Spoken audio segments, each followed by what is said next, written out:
Hey, what's going on, everyone? Welcome to another episode of About Abroad, where it's my job to introduce you to people who have built amazing lives for themselves in various foreign corners of the globe.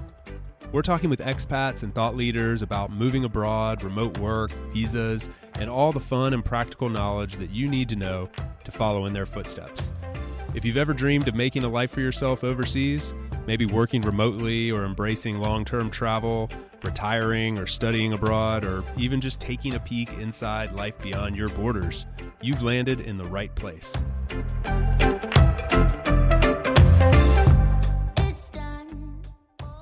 My guest today is Andrea Valeria. She is the founder of Travel O.D, which, as you might guess, is all about traveling, but more specifically about remote work and how to leverage your skills to find remote jobs that fit your profile. But not only that, she's an experienced expat as well. She's from Panama, currently living in Mexico City. So we dive deep into life in Mexico and Mexico City in particular. And then also she has experienced living in the U.S. from Hawaii to Missouri and various places in between, and has leveraged a few different opportunities to build a life abroad in different countries. So she had a lot of experience to share on being an expat, moving to different countries, the ways in which you can stay, and then also, of course, finding remote work. And not just tech skill-based remote work, but remote work based on interpersonal skills and other opportunities that you have to find remote jobs. So anyway, I found her content super compelling and very interesting, applicable to this show for sure, and I was excited to have her on. So please help me in welcoming Andrea to About Abroad.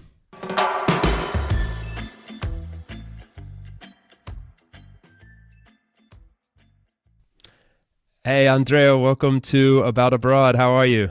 I'm so happy to be here, ready to talk a little bit about my journey.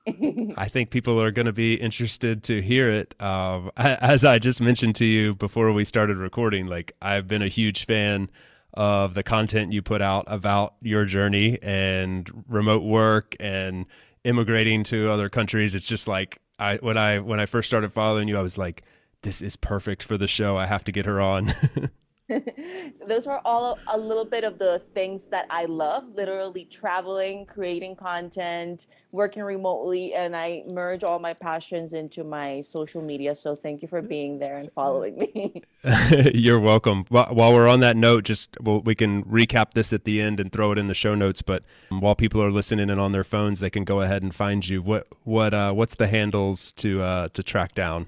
It's a travel OD, as in it's a travel overdose. I started traveling a lot over 5 years ago when I started being like a digital nomad, and I was like, I'm overdosing in travel. So it's the travel OD everywhere: Instagram, TikTok, Twitter, everything.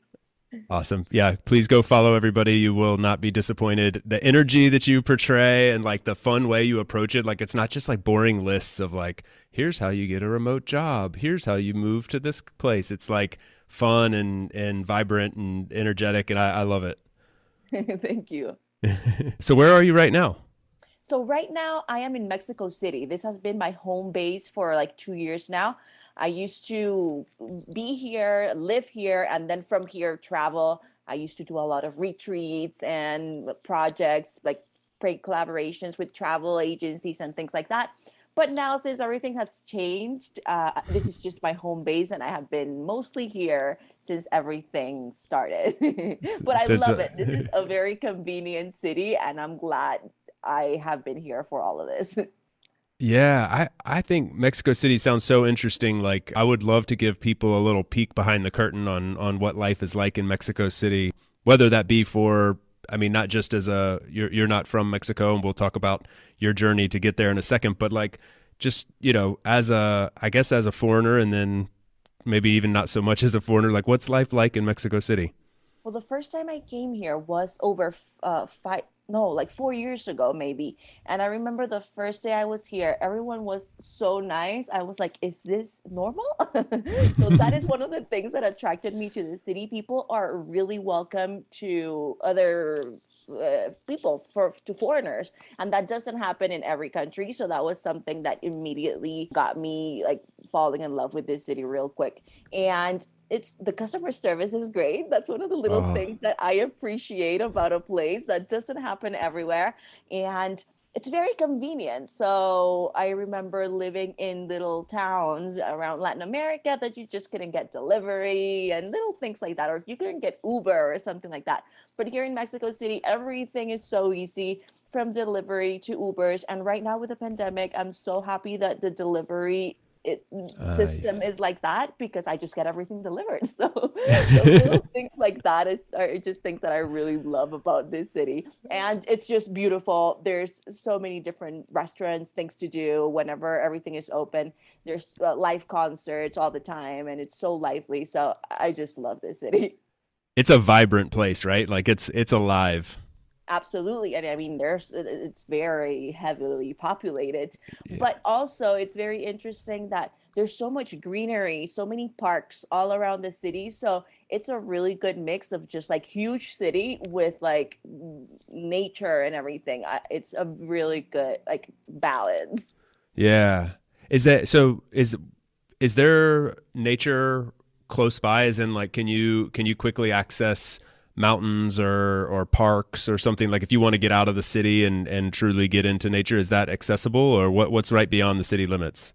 Yes, absolutely. So it's a huge country. So whatever you want to do, you'll find it. Beaches, that is not so close to Mexico City. The closest one would be like 5 hours away, and it's not like the prettiest. But if you want to do like mountains and all of those things, like mountain biking and flying, those like paragliding, it's called. Yeah. They have all of that like 2 hours away. And I was recently there, and they had like cabins and a bunch of activities and lakes and everything in a place called Valle del Bravo. And there's a lot of expats and people moving there lately too.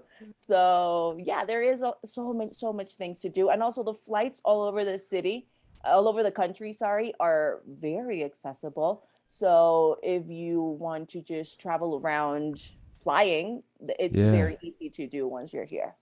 Sounds like a good place for like a home base if you want all the conveniences of a city, but also you want to hop around and see other parts. Like when you think of Mexico, you're thinking of these adorable like pueblos and like beautiful beaches and Caribbean and all that. And so like you can go have all that. It's accessible, but live in the convenience of the city.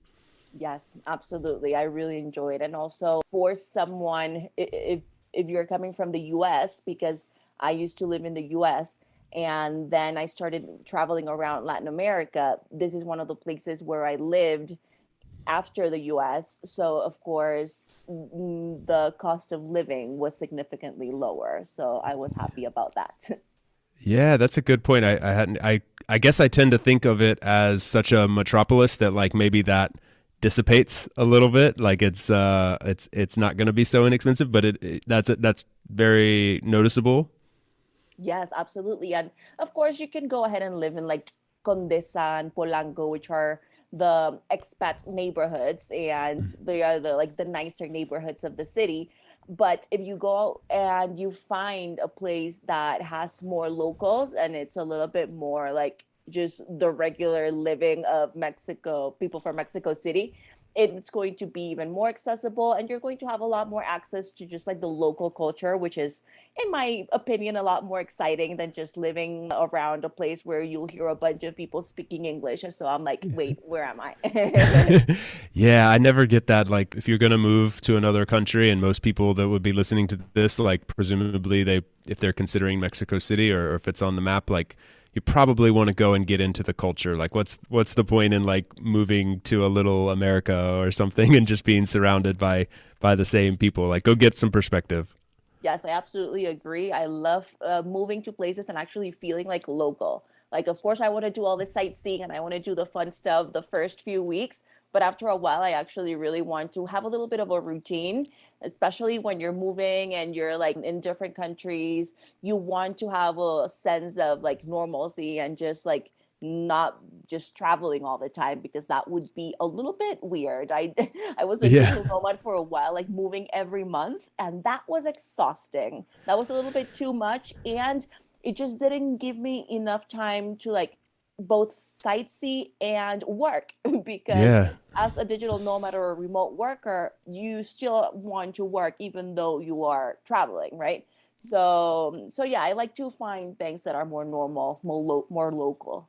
Yeah, and I think even like taking that a step further, I feel like you want to work at a high level, right? Like you want to feel good about your work, not like you're just like squeezing it in and you Right. know like like just fitting it into your day. You want to be like, okay, I'm going to sit down, I'm going to do a good job. It makes you feel good to do that, and then you can move on and go thoroughly enjoy diving into the culture of your new home. Right.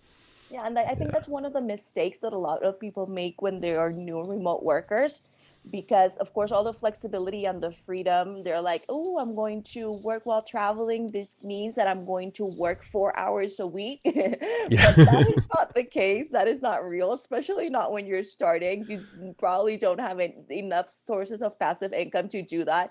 So you definitely want to have kind of like a normal life, even if you are traveling or moving abroad. Yeah. Yeah. I think the moving all the time thing is for me personally like also overrated. I did like the same as you, bouncing around month to month, and then after a while that became like 3 months, and then it was 6 months, and then it was like, okay, I just want to be in one place and travel from here every now and then. Yeah, I And think it's definitely a fun thing to try for a little bit. yeah, I wouldn't recommend it, but if anyone wants to try it, you can go ahead. If you're exhausted 6 months later, please send me a DM on Instagram and be like, yeah, you were right. you mentioned this a second ago. I meant to follow up with you on it. Is so the expat community in Mexico City, is it pretty like do you feel like you can tap into a local expat community if you want to, or it's there, it's accessible, or is it on the other end of the spectrum and overwhelming? It's definitely there. And I always recommend Facebook groups if you want to go and meet other digital nomads or other expats. There you have activities and things going on all the time. I usually, when I travel, I am not that interested in the expat community. I kind of want to meet people from Mexico City. So, Yeah. like, all my friends here are from here. My boyfriend is from Mexico City. So at this point, I eat spicy things and everything. So I am pretty much Mexican. You've really embraced the culture. Yeah, I have the same Absolutely. perspective. That's what makes it fun, right? Like you get deep into the culture. So that's awesome. So you say that, you say, "Oh, I'm pretty much Mexican," but you are actually originally from Panama, correct? Yes, I am from Panama City, Panama. I was born and raised there. And then I moved to the US for college. Oh. So I studied there communications, and then I stayed for like 4 more years. My first job out of college was as a TV news reporter in Tampa Bay, Florida. No way. So Where did you go to college? I went to college in Missouri. So Lindenwood University in St. Louis, Missouri. Wow. How did you find Yeah. that? That's so interesting. Like Yes, what took you from Panama City, this thriving metropolis, to a little town in Missouri? yeah, so actually, that university had an agreement with the education department of Panama. So I got a scholarship, and they were like, you can pick from these three universities. And I had never heard of any other places. I was 17. I was very confused. And I was like, this one looks cool. I don't know. And I just went there. I didn't know much about it, but it was cool. It was like a college town. There were so many international students, and I think that's what I appreciate most about that college. Literally every single time I go visit a place in my travel, since I've been traveling, I can absolutely find someone that I went to college with. So Wow. yes, it has happened everywhere. I have actually been walking around different places. It has happened to me in Argentina. It has happened to me in Uruguay. And one time in France, I was like walking around, and I suddenly saw someone that I went to college with. So That's the coolest thing in the world. That's yes. amazing. Yeah, so that's definitely something I appreciate a lot. So even though I was like in Missouri, in this little town, in a college town, where I didn't know anything, and it was like snowing when I first got there, which was a big change from Panama.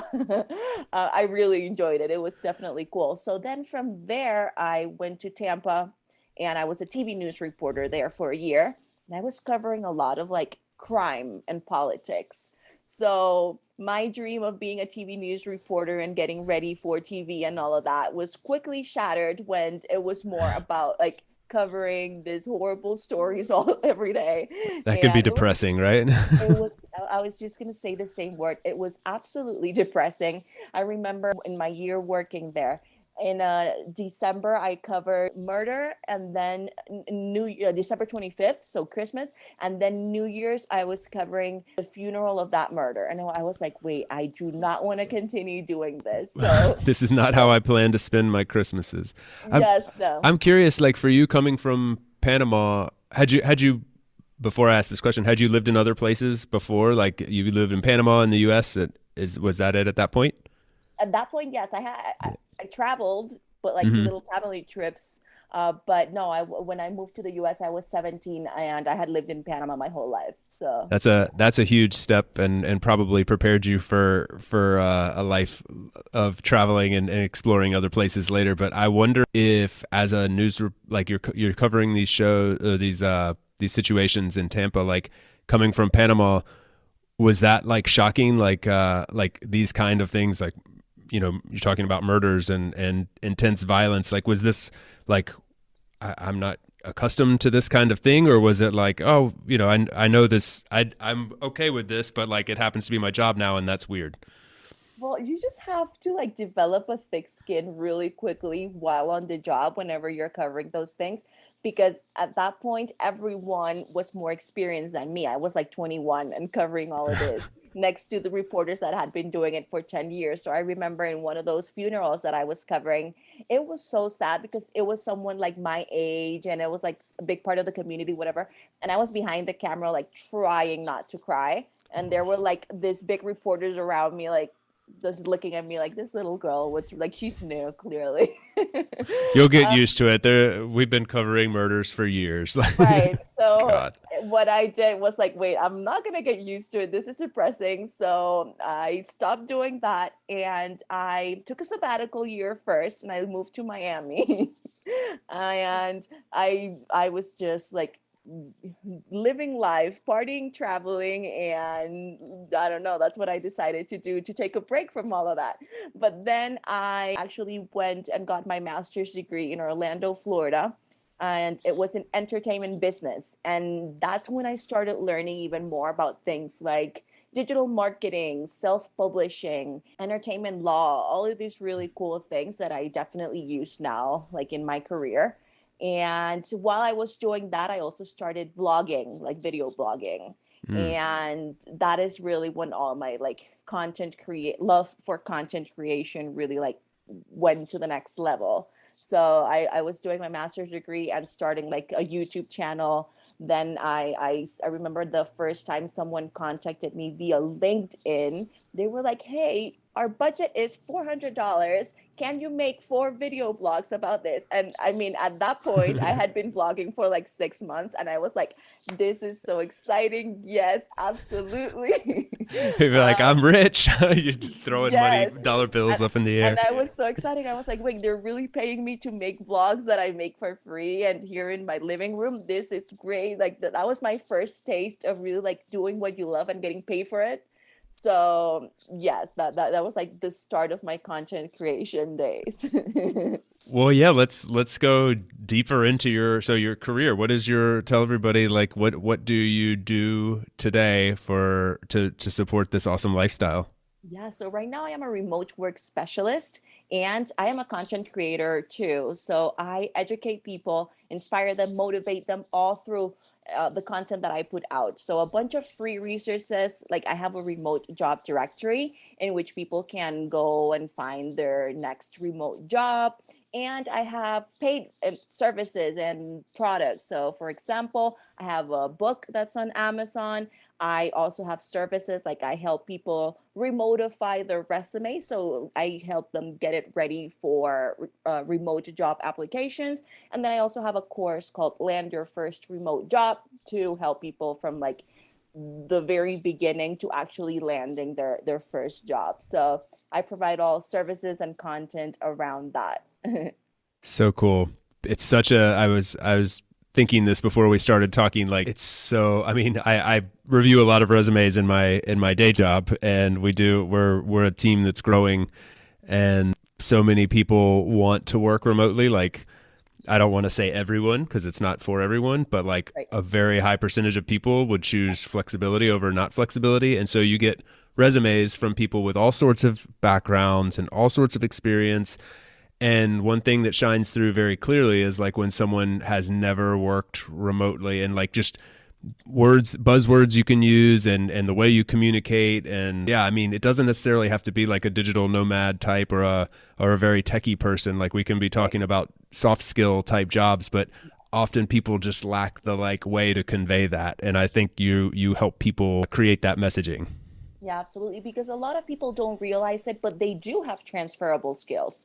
Like there are things that we do in any job that can be transferred over to remote jobs. And also, there are ways to, of course, talk about your soft skills that relate to remote jobs or the tools that you know or the skills that you might have, of course.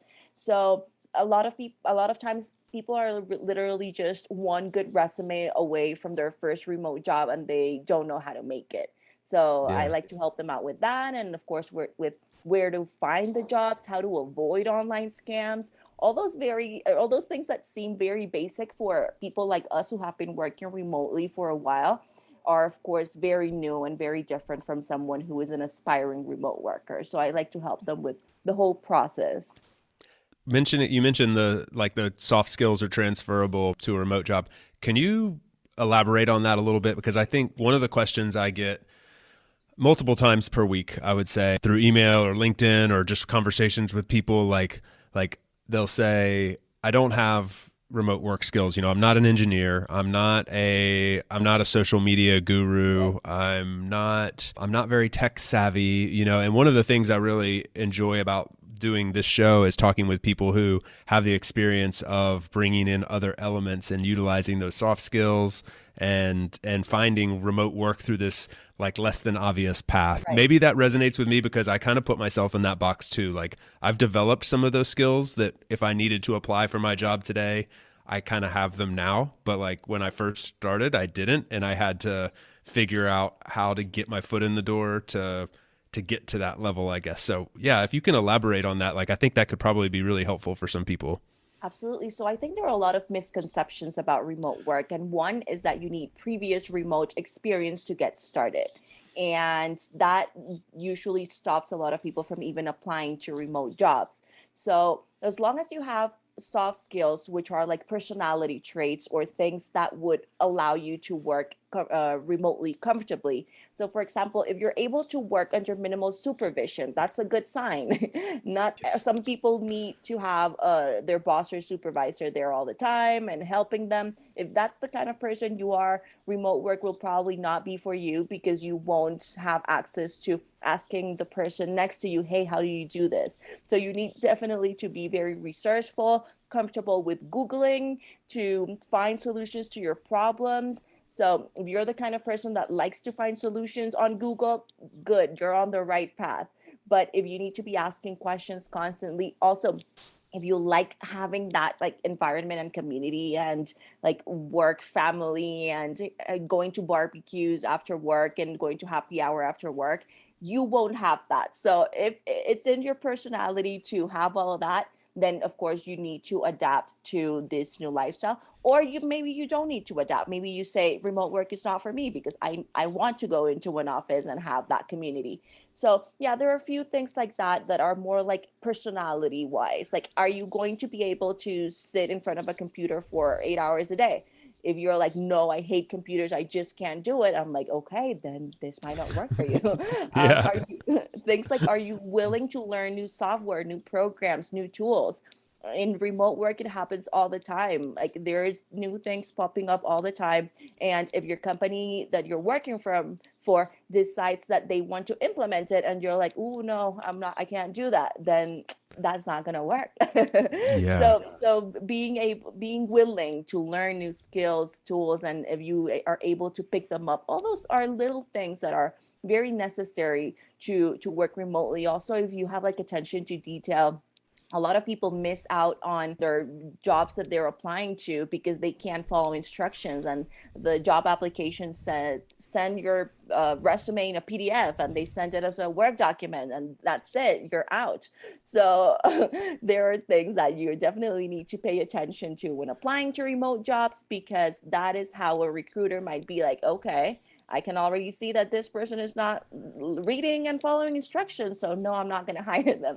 So yeah, if some of those things that I just mentioned resonate with you, you're like, okay, yeah, that sounds like me. I think I could do it. Then definitely something that you could try. And also there's another misconception that there is about remote work, is that you need to be like a coder or programmer, an engineer, or social media person.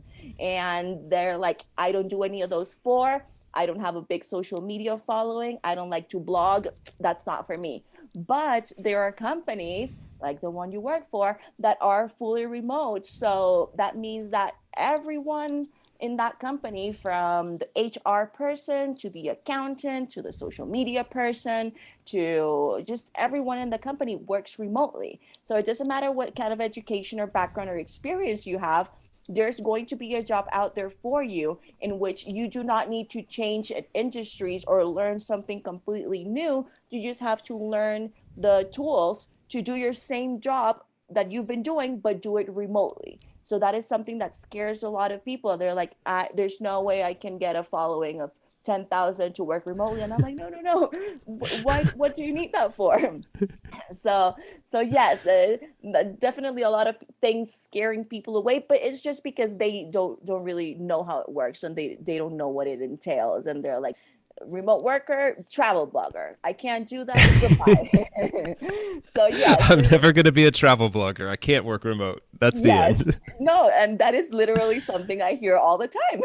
Yeah, yeah, it's true. It's true. Yeah. I think what some you've made so many good points, and I wish that everybody that was applying to a job at Doist would take some of your advice beforehand, because it would make my job a lot easier.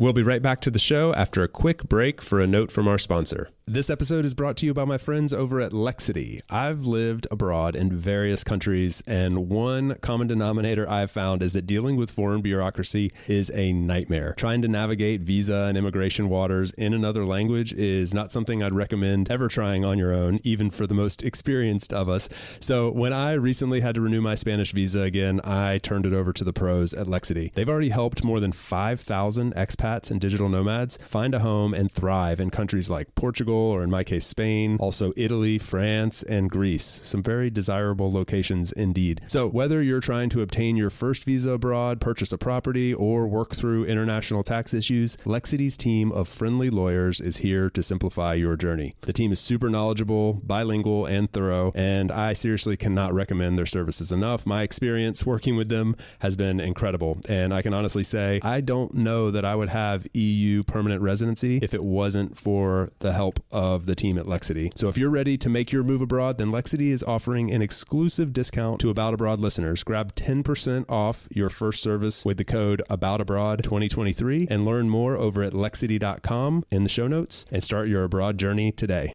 If you've made it this far into the episode and you're still enjoying yourself, then I would love to ask a quick favor. Open up the app that you're using to listen to this podcast and leave a quick review. You can do this in Spotify, Apple Podcasts, and really just about any platform that allows podcast listening now. If you can't find that in the interface of the app, then scroll down in the show notes and find ratethispodcast.com/aboutabroad, and you should be able to leave it from there. Thanks so much, guys. We really appreciate it, and hope you enjoy the rest of the show.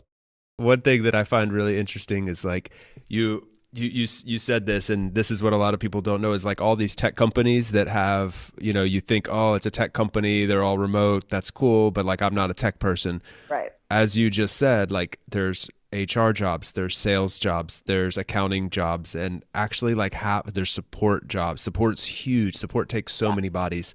And if you have interpersonal skills, you can find a job in support at so many of these companies. And then if you take some of the advice that you're giving and like convey in your application that you're a good communicator, that you follow the instructions, that you're able to be a self-starter, you can sell yourself as a perfect fit for that kind of job, and then be working from wherever you want in the world. Absolutely. And yeah, people are like, I'm too young, I'm too old, I'm too this, I'm too that. But it's just like in the real world, there are jobs for everyone. Like remote work is not just a bubble in the internet in which you have to be some kind of person. There are jobs for everyone. So every time someone tells me that they don't know if there would be a job out there for them, I'm like, hey, and I'm going to plug my remote job directory here. I'm like, hey, you should check out my remote job directory so that you can see all the different industries in which I have jobs listed on there. So you literally find things from sales, customer service, accounting, social media, marketing, everything. Yeah. So yeah, don't be scared if you think like, oh, I can't do it because whatever, you probably can. Yeah, totally. I mean, I like to mention like my transition to Doist actually like I came from a although I was working remotely like my whole career, I still came from like a more traditional type of setting where like I was shaking a lot of hands and seeing a lot of people face to face and we had I would go to the office sometimes and we had team happy hours and stuff like that. So like I came from more of that world and also had that worry about like can I transition into this world where like like there's none of that like very little like once a year we might all get together and I'm Right. never going to see a person face to face except for like over a Zoom meeting every now and then like do I have the skills but like I got into the marketing team which I had previously been in marketing and like managing a team which like was doing some of the stuff like the exact same stuff that I was doing before on the ground, meeting people face to face, but this was just virtually. Right. And the way the skills transitioned over, I was like, this is actually really seamless, but I definitely had this blocker up in my mind. Like I'm not sure if I have the skills for this. And I think it's normal to doubt yourself a little bit, but it's really cool that it's becoming so much normal now. Like remote jobs are popping up left and right. Companies are transitioning to remote, embracing location independence, and this like wave is just swelling as we speak. So there's just so many more opportunities. I just try to encourage as many people like give it a shot. Don't doubt yourself before you get there. Yeah, absolutely. I think that mindset is probably like 50% of the game here. Like if you think that you are going to be able to work remotely, you're already halfway there. Yeah. So these people that come to me and they're like, "But I don't have the experience, but I don't think I can do it. But how will they pay me because I am in Mexico and I don't know if they're accept this the bank that I have." And I'm like, Yeah. "Whoa, whoa, whoa, there's so many excuses that you just put out." And I see a lot of like negativity. So first, we need to work on your mindset that you are going to be able to work remotely and that you're going to be able to like work through all those little obstacles. And those are not even obstacles. Those you just get on Google and find what's the best way to get paid if you're a remote worker in Mexico, and you'll figure Yeah. it out. You'll So have 20 links telling you. yes, absolutely. So yeah, people definitely like to put out a lot of excuses and reasons why they might not be able to. And I usually love receiving those people that are like, I want to do it. Teach me how, let's do it. Because then I don't have to like, go through uh, the little things, the excuses and all of that. Yeah, yeah, yeah. Like let's get down to business. Let's get Yes. past the excuses and figure this out. Yeah, if you I can do that, then I can absolutely help you. I'm curious. I just realized I didn't know the answer to something. I see some of the content you put out mentions like you transitioning from this job that you didn't like to like kind of like working all the time, kind of miserable, and then to what you have now. Was that your TV reporting job, or was that something else? That was something else. So after Miami, after the master's degree, then I started freelancing and doing like content creation. But then I got this opportunity to work for a photography company that worked in hotels. And these hotels were in Hawaii. So they were like, hey, do you want to move to Hawaii? And I was like, I don't really think I want to do the job, but I do want to move to Hawaii. So I Perks of the job. yeah, so I ended up taking that job and I worked there. I started working as like a branch manager for one of the studios, and then 2 years later, I was the director of operations of the whole company. They have like over 10 branches in Hawaii and then branches all over the mainland as well. Wow. So yes, I was the director of operations of this company, and while I was doing it was very exhausting. I was working 60 hours per week. I had like no vacations, and it was a challenge, and I learned a lot about like business operations, hospitality, photography, all these things that come in really handy now, because with everything I do now, I definitely take a little bit of what I learned in that job. But it was definitely not what I wanted to be doing. And of course, there was zero flexibility and freedom. So after doing that for a while, and when I was already the director of operations, I went up to my bosses and I was like, hey, there are so many branches and I can't really manage each one. Like I'm not really in each branch every day. So can I just like work from home? I'll manage everything like exactly how Yeah, I've been what's the doing difference, it. right? Right, exactly. Like if I'm in one branch one week, I'm still managing all the other ones remotely. So wait, can I just do this from home? And they were like, no. This was over 5 years ago, and I would have been the first remote employee of that company. So it was new, very new to them. But eventually I was able to convince them to doing like 3 days working from home per week. Okay, so it was basically like a trial period that I did for like 3 months. And eventually, of course, I started getting so excited about my new setup that, there are things that come with it. You're more productive. You want to really prove yourself because you like the flexibility and all that. So it was all really working out great. So after 3 months of that trial period, I was like, hey, how about since we know this worked in this trial period, how about I just start working while traveling? Keep And pushing the envelope. right, and of course they were like, no. And then I kept pushing. I was like, how about this? How about that? I negotiated, and eventually they allowed me to work while traveling. So that is how I transitioned to my first full-time remote job. It was the job I already had, but I transitioned. So I went from Hawaii to randomly picking a place that I've never been to. That was Buenos Aires, Argentina, and I moved there. Which, in now looking back, it was not the smartest because there's a 7-hour time difference, and I still had to be available from like 9 to 5 their time. So I was working odd hours, but I was working like 3 p.m. to 11 p.m., which is something that happens sometimes when you're a remote worker. You just have to adapt to a different time zones. And I'm a night owl. So working from 3 p.m. to 11 p.m. was actually fantastic. Cool. Yeah, you Yeah. had your mornings to yourself, and then Uh, you just work during the evenings when you're at your best anyway. right. No, I had the mornings to sleep, Yeah. and then I had the evenings to work. And then when I stopped working at 11 p.m. in my day job, my regular remote full-time job, then I started building my platform, and it's a Travel O.D. So Ah, okay. yes, from like 11 p.m. to 3 a.m., I would work on building my brand and all of that. So Wow. I mean, it's really cool that remote work gives you the flexibility because you don't spend time commuting, you're not as exhausted. Of course, you get a little bit more control of your time, even if you have a set schedule. So I would take advantage of all the time that I had left to build my brand. And then that's when I started over 5 years ago, my road to self-employment, which took a while.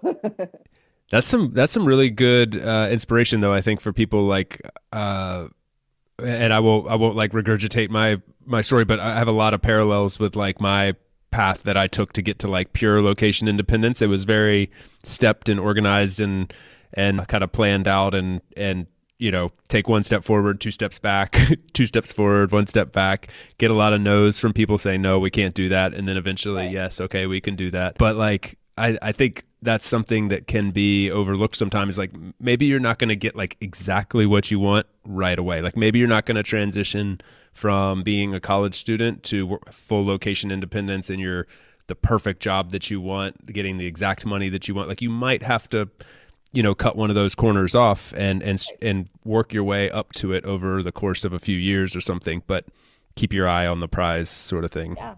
Yeah. And a lot of people are like, okay, I want to work remotely. I want to do what you do. I want to be my own boss and own my own digital business. How can I start? And I was like, okay, first of all, let's slow down because there might be 80,000 steps before you actually get there. So people need to be really patient, creative, and hard and work hard all at the same time in order to figure out what is exactly what they want to do and how to get there. So in my case, the first full-time remote job that I had was literally the first step. While I was doing that, I was building my brand. And while I was doing that, I started trying to get new, like little freelancing clients here and there. Okay. So when I had enough freelancing clients and when I had already set up another source of income, then I transitioned that full time job to a remote part time. Okay. So then after doing that part time and then having my other projects where like I was starting at that point. So it was like little side hustles and online gigs here and there. So I did that for like maybe a year. So the part time, I never left that job because until I was like absolutely ready, because you do not want to lose a source of income that's like stable. So I am never going to tell people like just quit your 9 to 5 and start traveling the world and you're going to live your best life, because no, you want to make sure that you have some income coming in, and you want to do it in a smart way, slowly, so that your traveling can be sustainable. Otherwise you're going to be really stressed out because you have no income and you don't know how to do things. So after I was part time and freelance for a while, I started a business remotely, a cleaning business, really random, I know, but I started a cleaning business in Panama, in which I had a partner in this business. They did all like the operations and hiring and training of the cleaning ladies, and then I would do like the marketing, setting up the website and our social media, well, it's all of that. And then I did that for a year, and eventually it got kind of successful, but we just couldn't deal with it anymore, and we sold it. So when I Nice. sold it, then that was like a good income. A Or nice little buffer to carry you over yes, through a yes, transition. Yeah. correct. And then after that, I went basically freelance, full time freelance. And I did full time freelance for a while. And then that is also when I started setting up like my passive sources of income. I published a book, which has done really well. It's on Amazon. That was my What's it first. called? So you want to vlog? So Vlogging. you want to vlog. Yeah. So you It's in want and to it's vlog. in English. Yes, it's in English. Yeah. It's on Amazon, and it's been a really good source of income since. So I am It's really happy passive, about that. right? It just Yes, just just absolutely. keeps on coming in every now like every month, right? Yes, and that was the first source of passive income that I was building while I was freelancing. And then after like freelancing and trying to set up more sources of income, I started doing like affiliate marketing and things like that. Then after a while, I was like, okay, now I think I'm ready to just be completely independent and self-employed. And that happened 13 months ago. So I've been working remotely. My first job was like over 5 years ago, my first remote job, and I've been a full time business owner for 13 months. So I love to say that because it takes time. It's not going to happen overnight. Like, good for everyone that starts a business and in 6 months they're making 100K. Great, good job. But that is not how it usually goes for a lot of people. So I like to share my story because it's, I think, a more realistic way and a way for people to not get overwhelmed thinking that they have to make 100K in their first 6 months of working remotely. That just doesn't happen often. It's So so yeah. funny you say those numbers exactly. I'm literally having a conversation with someone right now, like a email thread back and forth with a young guy who got my contact information and very brave, and reached out and said, hey, I want to work for you guys. I want to work on your team. I'm looking to come into sales and work remotely, and I'm willing to work for maybe even under 100K a year. And I just graduated from college and I've Oh, done an internship and all these things. And my advice to him was like you may, again, like coming back to, you may have to work up to this. Like, that's great that you're willing to work for under 100,000. Thank you so much. But it may not exactly work like that. And you may have to take some stepping stones to arrive to this. Like, maybe you can go to Silicon Valley, or there's plenty of jobs out there where you can go make 100 grand, but it's going to be tough to just start right away and get full location independence, the job type you want, the company type you want, like a good work life balance. One of these things are going to have to go probably at Yeah. least right So away. Take some time. this person needs to come over to my Instagram because I love to give people reality checks. Like that's not gonna happen that quick. You need to work your way up to something like that and to having all the perks. Because right now I have all the perks, like yeah, making my own schedule, being my own boss. But it wasn't always like that. At the beginning, I had a set schedule that I couldn't change for anything, and was not my own boss, and I still had to pick up phone calls and all, like whatever time they wanted and all those things. So yeah, definitely there are a lot of perks that we talk about that are related to remote work, but you might not have access to all of them as soon as you start, even if you have a remote job. So yes, people have a lot of unrealistic expectations sometimes, and I love to remind people how it really is. Like last night, I just posted something like, if you send me this kind of DM on Instagram, I know that you're going to have a tough time landing a remote job. And those kinds of DMs are people that don't even say hi, so zero online etiquette, and they're just like, find me a remote job. One person said, "Find me a remote job," and then 2 days later, they messaged again, "I'm waiting," and I'm like, "Wait, what?" People are just funny. Like what? Like the Wow. audacity. The And audacity. yes, so yes, those are things that definitely let us know that those people might not succeed in the remote job world because they have zero online etiquette, because that's not how you do it, and also because they did not take 2 seconds to look around my Instagram and click on the free resources and links. So if you weren't creative enough or resourceful enough to just click around and find what you were looking for and just ask the person without even saying please, imagine. Yeah, Yeah. and I can also say, like, it's worth for anybody that's listening and wondering, like, is it worth investing, like, not just your time in refining some of your skills, or maybe just in the way that you present yourself. Like, companies, like at least at Duos, and when I talk to leaders at other companies that are hiring, like, we're getting thousands of applications for, I had a junior level, like entry level position that had people applying with like 10 years of experience for roles like this. No. If you don't remotify your Your resume and resume, your your application. CV, like, Yeah. you have to. And like, the biggest piece of advice I would give somebody is, like, put yourself in the shoes of a remote company or a remote hiring manager. Somebody, like, they're going to mostly be communicating with you via the written form. So you can be the best verbal communicator in the world, but if you don't convey that in the written form, and your application, the questions that you're asked, the CV letter, the cover letter, like, these are all opportunities to exemplify how awesome of a communicator you are via the written form. And that will generally separate, like, 80-90% of the applications. Setting experience to the side, like, oh, this person can communicate, we can probably teach you the skills if we need to, but, like, Right. you're a good communicator, you can fit into the culture here. Yeah.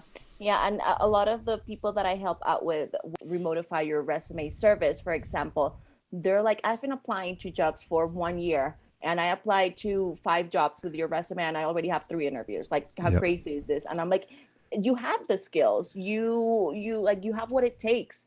You just didn't know how to write it on your resume. And that's what I help people with. Yeah. And that happens with most of the people that I help with, that I help out. Like, they have what it takes. They just don't know how to convey it. Yeah. So yeah. Yeah, it's totally worth investing in, like, your time and energy, and then also in professional help. Like we have coaches in our lives, and all very, like, people in really good shape hire personal trainers to help them get in a little bit better shape. Like, if you've got Absolutely. a really good resume, like, maybe you need a personal trainer to help you get your resume to that next level, to get through the thousands of interviews or the thousands of resumes that are coming in for these jobs. Like, get someone to help you. Somebody maybe that we're talking to right now can help with that. Yes. And it's also really rewarding because whenever I help someone with this and they land their first remote job, then first they're like, oh my God, thank you. And then 6 months later, they're like, oh my God, thank you. Like, my life changed. Like, I now can spend time with my kids. I can now have more time to crochet. I mean, whatever it is that they liked to do and they weren't able to, then and they start experiencing it, and then they get to that level where like, okay, thank you, I've been doing this for 1 year, now I need help with passive income. And I'm like, okay, so that Yeah. is one of the things that I'm doing now. I'm coming up with a course to help people with setting up their first source of passive income.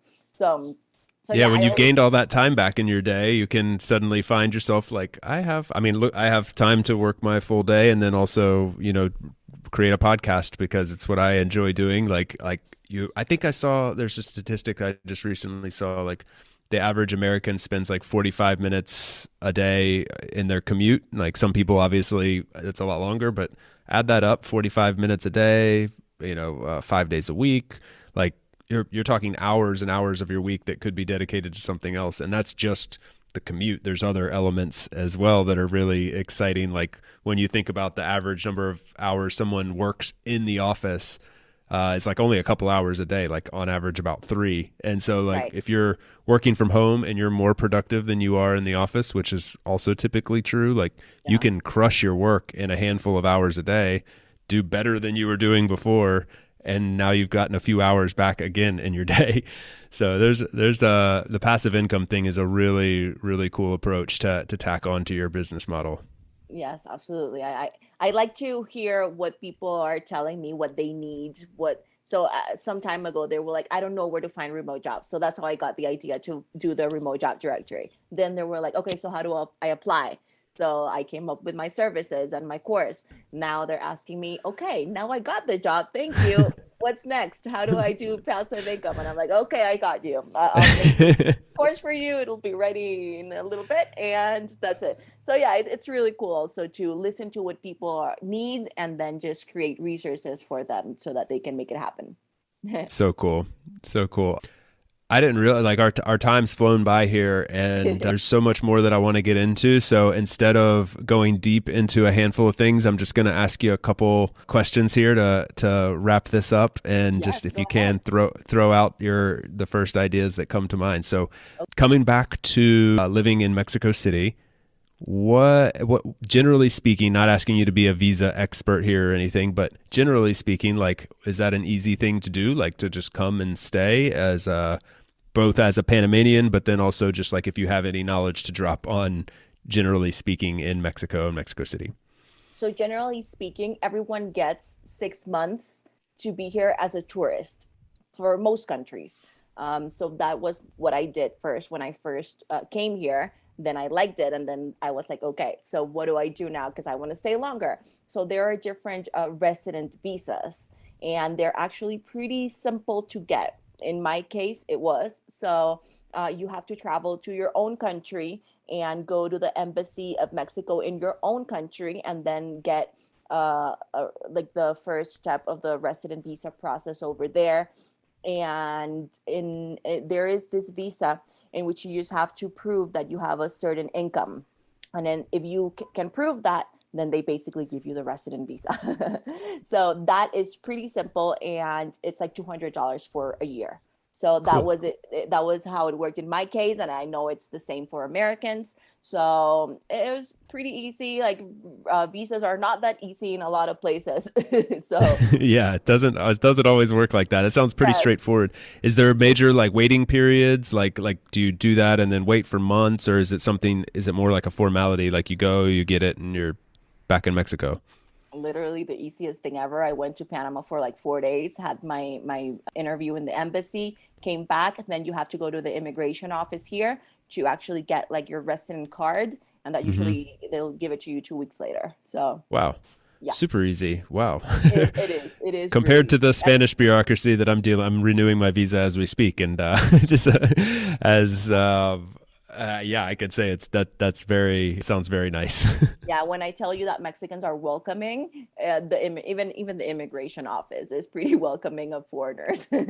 That's If you awesome. do Oh, if you do everything right, if you want to come here and be with a tourist visa for the longest time, then they won't like that, of course. But yeah. if you get your resident visa, yes, you'll be good. So following that up, where are some other places? I was hoping to get into this because I know you've done some significant travel, but are there any other, or I guess, what are some of the other countries you've spent like, quote unquote, significant time in, like however you want to define that? So after Hawaii, I moved to Argentina for a while. And that I don't think that country in general is very digital nomad friendly.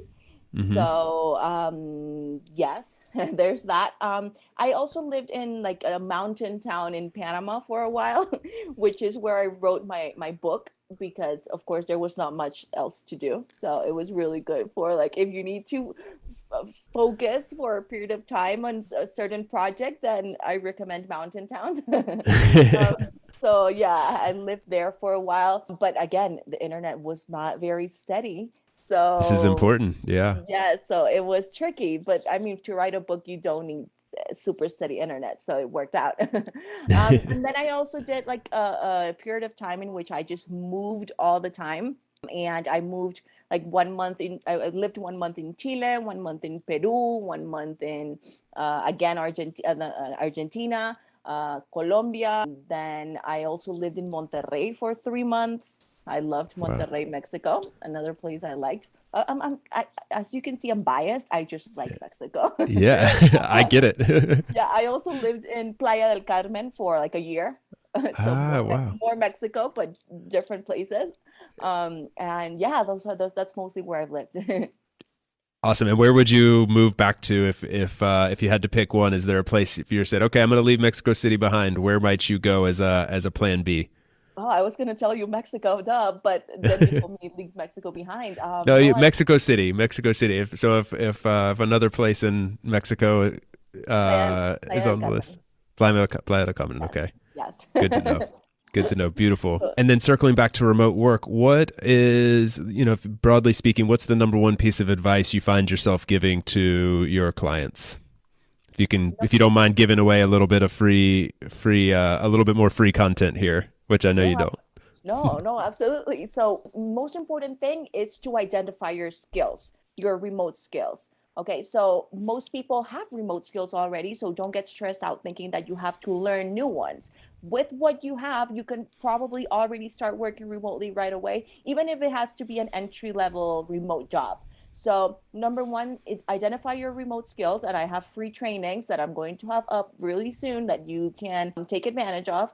And that's the first step. Then, after that, I would ideally want you to start learning how to find remote jobs, where to find them, and how to avoid the online scams. Because if someone falls victim to one online scam, they might be like, "Oh, remote work doesn't is not for me," because this happened to me once, and they might think that that's how it always is. So avoiding online scams and just getting the knowledge of what it makes a real legit remote job and what doesn't.